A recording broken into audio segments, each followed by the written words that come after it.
বাবা, তুমি কি জানো আমি ধীরে ধীরে তুমি হয়ে যাচ্ছি। এখন আমি শীতে খুব ভোরে ঘুম থেকে উঠি, হিম শীতল জলে স্নান করতে পারি। এখন আমার শরীরেও ঘামের গন্ধ হয়। বাসের ভিড়ে ঝুলে ঝুলে বাড়ি ফিরি। 1 কেজি মুসুর ডাল কিংবা 1 হালি ডিম কিনতে একটুও লজ্জা হয় না। দুটো সাদা শার্টে অনায়াসে কাটাতে পারি 1 বছর। আমি এখন বাটা জুতা পরি মজবুত দেখে, চুল কাটি ধানের সাইজে। হাসির উপকরণগুলো কেমন জানি তুচ্ছ লাগে। আমি এখন গম্ভীর তোমার মতোই। বাবা, তুমি কি জানো আমি ধীরে ধীরে তুমি হয়ে যাচ্ছি।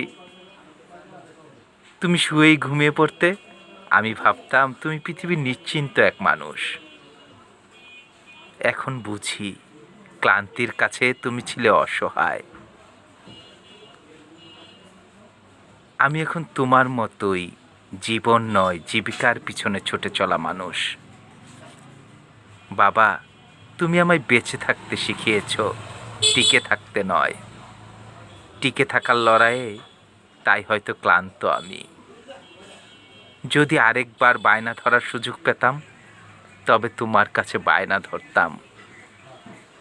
বাবা, আমি পালিয়ে যাই। বাবা, আমি পালাতে চাই।